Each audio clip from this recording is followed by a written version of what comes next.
Referee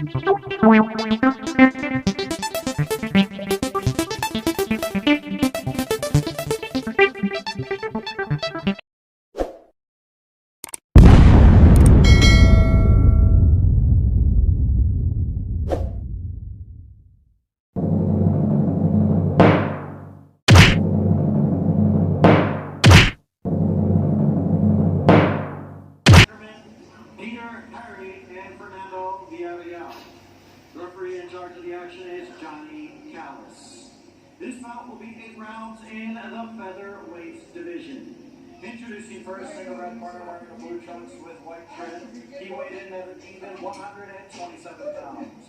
His record stands 21 victories, including 6 by knockout, opposite of 3 defeats. Fighting out of Houston, Texas, presenting Panalo. And introducing his opponent across the ring in the blue corner, wearing the navy blue with gold trim. He weighed in at 126.8 pounds. His record undefeated, 21 victories, including 14 by knockout, no defeats. Fighting out of Tacbilaran City, Bohol, Philippines, presenting Mark Magnifico Magsayo. And once again, the referee in charge of the action, Johnny Callis.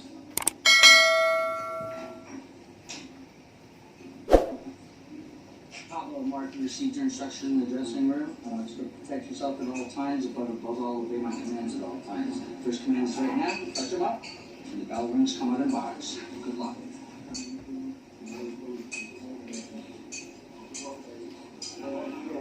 Giving you life to the Filipino tradition of boxing on Sunday mornings, this is round 1. One Sports and One Sports plus Carlo Pamintuan and Karen Elorde on the call. Dalawang boksingero Pilipino ang tatayo sa loob ng ring to represent our country. The first of which is Mark Magnifico Magsayo. His second fight back after a long break from the sport of boxing. Now let's see how this now Freddie Roach-trained fighter will show up against a veteran, also an opponent in Cruz.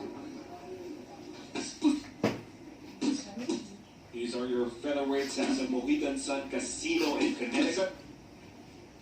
An 8-rounder here layoff. Eked out the split decision in that one. 100 to 90, 96, 94. And then one of the judges scoring it 96 to 94 for his opponent, Hermosillo. It was a surprisingly tough battle for Magsayo during his return, Garen. Yes, well, his last fight against Hermosillo, we saw how aggressive he was, pero medyo matibay talaga yung nakalaban niya. It ended up with a split decision. Sabi ni Magsayo in multiple interviews that we've had with him is Freddie Roach is continuing to work on his game sa kanyang footworks, sa kanyang mga suntok, shorten the punches, make sure that he's not out of control. What do you want to see from him sa pag-uumpisa ng laban? Well, dito sa start pa lang mapapansin natin na very patient si Magsayo. Talagang tinatansya na mabuti itong kalaban niya. And you can see his feet, very balanced siya at saka hindi siya flat-footed. His opponent, Pablo Cruz, has a decent record of 21 wins, 3 talo. So hindi gaanong mabigat yung suntok nito with only 6 knockouts in his 21 wins. So at least, in terms of power, you don't have to worry too much kung ikaw si Magsayo. Yes, well, hindi pa rin pwede maging complacent. And as you can see, he's very tactical right now. He's very smart na nagbibigay siya enough space to attack and move back. Pablo Cruz wearing a lighter blue shade. Abang dark blue naman ang suot nitong si Magsayo. Cruz last fought in January 30 of 2021. Unanimous decision verdict against Jose Luis Caderol. Another issue with him is he has never fought more than an 8-rounder. Kaya itong si Magsayo bumaba rin to an 8-round after fighting a 10-rounder in his last fight.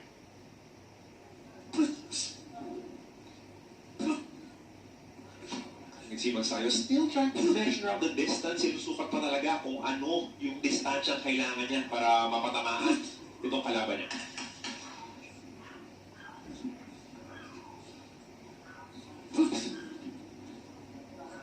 Good work so far coming from Magsayo. Nothing reckless.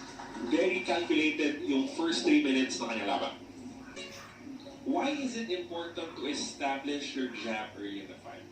Well, for Magsayo, knowing him as a fighter, mapapansin mo yung jab talaga niya, mas ginagamit niya na. And pag makita mo lang lumabas yung right hand niya, yun na, alam mo lang, he's gonna go for that kill. Pero itong pag ginagamit pa lang yung jab niya, he's still trying to measure up and see kung anong strength meron tong si Pablo Cruz. Si Magsayo working in the corner there with Freddy Roach, assistant trainer Marvin Somodio, of course, the Philippines. Also helping out sa pagsasanay nitong si Magsayo. He has been in the US, hindi nga ito umuwi, no, since he last fought. Since last picking up that victory. So a lot of training, a lot of teaching coming from Freddy Roach should really help out Magsayo towards this next chapter of his career. It's a really good combination coming from Magsayo, no? Body hit, yung combination niya, binitawan niya doon.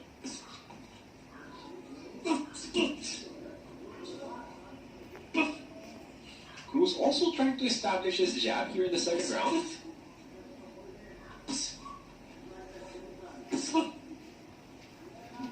Magsayo still not launching a lot of power punches, missing wildly with that hook.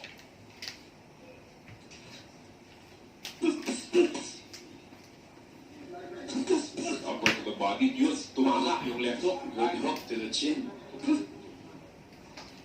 Actually, it is some sort of an issue with that right hand.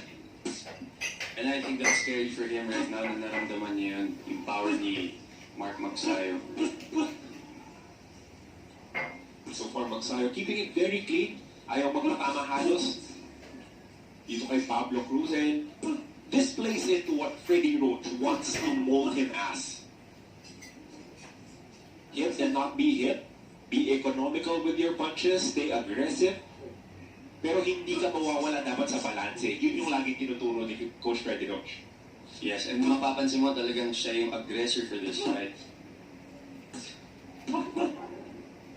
But you can see that Pablo Cruz, palaban talaga, no? As Magsayo scores a knockdown here.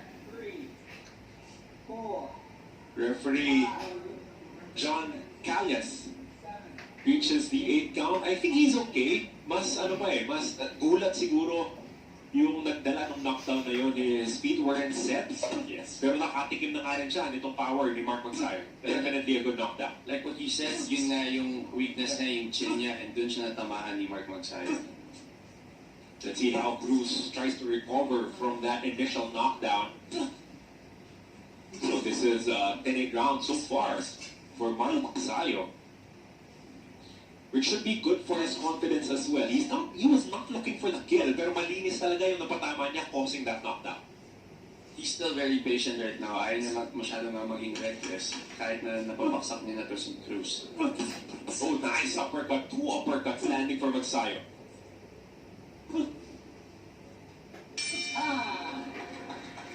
Solid round for Mark Magnifico Magsayo, showing us the punching power that has made him one of the top prospects, top young prospects in Philippine boxing.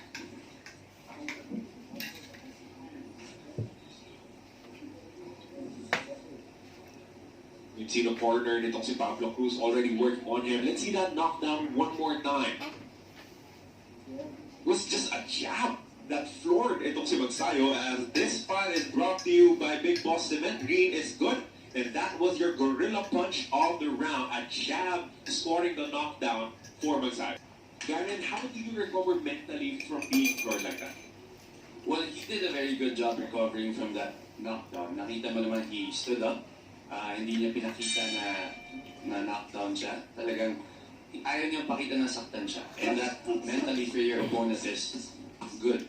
Ay bad pala for Mark. Oh, that hook once again landing flush. And this time, Pablo Cruz is really hurt from that strong punch coming from Magsayo. He will try to shake it off.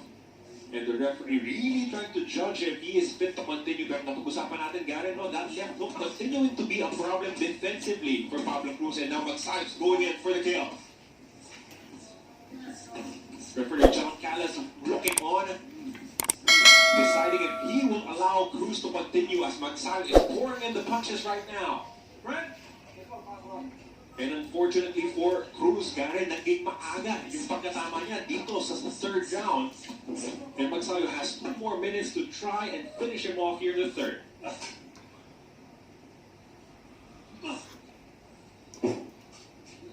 But as we also discussed earlier, hindi pilit yung nagiging atake ni Magsayo. Even if he has Cruz hurt, he is not being reckless with his punches.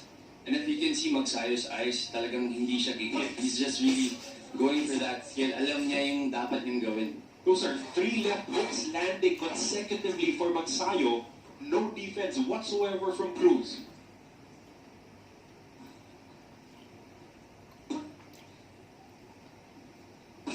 I mean, at this point, he'll have to stick that right hand near his chin para protektahan yan because that has been a huge opening, a huge hole in his defense.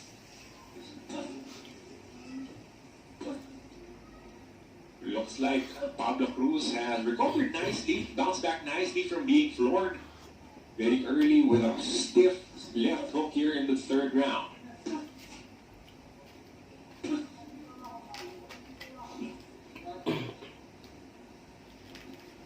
Magsayo very patient, looking for his openings. Pero aggressor pa rin. Itong si Pablo Cruz still moving forward, still, chasing. Itong si Magsayo, even if he has already hit the canvas twice in this fight.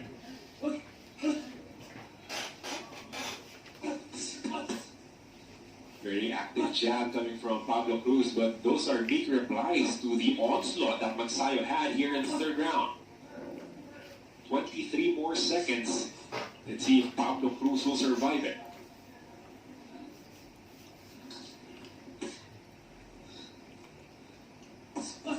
Another nice stiff jab landing right in the face of Cruz.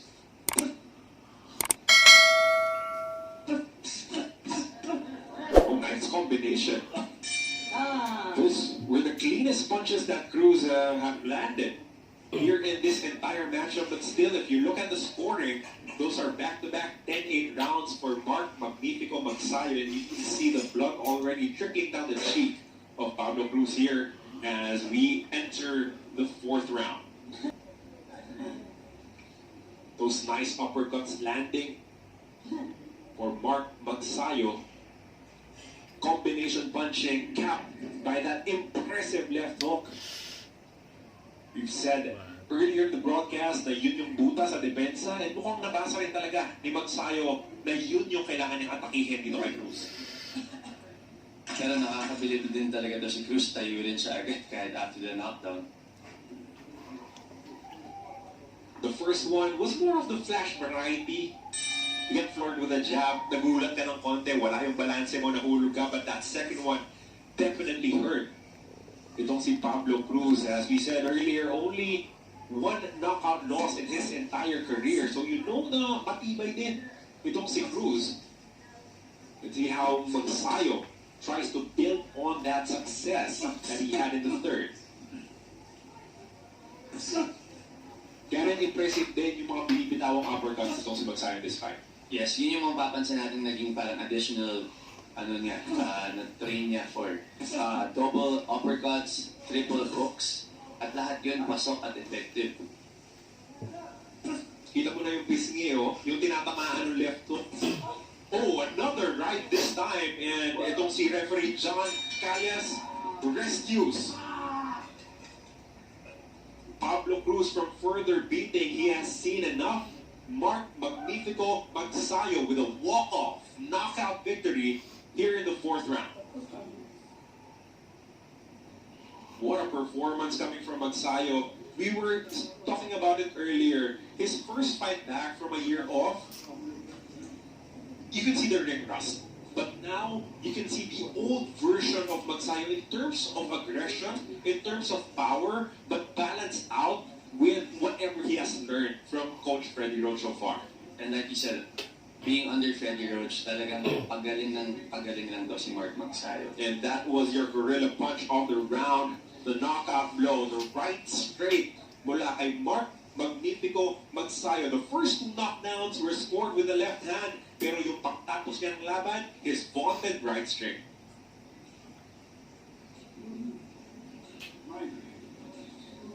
And that is referee John Callas not even giving Pablo Cruz the count. There's no need for it, as he was simply outclassed, totally outmatched by Mark Magsayo, who improves his record to 22 wins, undefeated still with 50 knockouts to his name. At yung president ng MP Promotions, Sean Gibbons, saying that he is hoping that with a victory here, Mark Magsayo moves closer to a possible title shot, and he's right there. Got it. If you look at all the governing bodies that have him ranked, WBC and the IBF both have him at 5th, WBO has him at 8th, and WBA has him at 10th. So if you are hovering in that top 10 rankings, 1 or 2 victories should be enough to get you into title contention.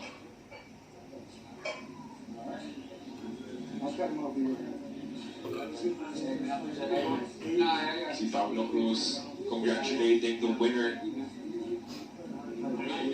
He was floored with a jab in the second round, floored with a left hook after a volley of uppercuts in the third round, and then finally floored for good with a right straight in the fourth. Coach Freddie Roach surely happy with the performance of his ward.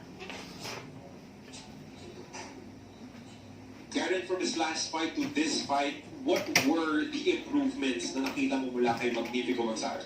Well, from his last fight, makikita mo, if you watched it, talagang gusto niya i-knockdown sana yung kalaban niya. Pero makikita na matibay din at palaban yung last opponent niya. But now, kahit na nanggigigil siya, I mean, hindi niya pinakita na gustong-gusto niya makapag-knockout. Well, he was very careful and very aggressive, but he was playing very smart also.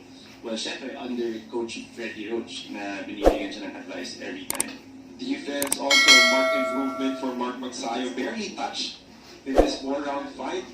Masipag yung jab ni Pablo Cruz, but it barely did any sort of damage kay Magsayo, as he was very good on his feet. Stayed smart, stayed patient, waited for the opening, waited for that perfect opportunity to go for the kill. And that happened in the 4th round. What a victory, a huge one for Mark Magnifico Magsayo. Now 22 wins with 50 knockouts, as we have the official decision.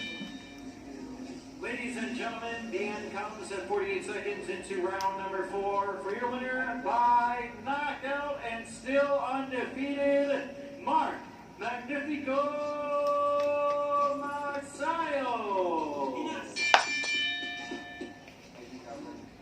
Mark Magnifico Magsayo officially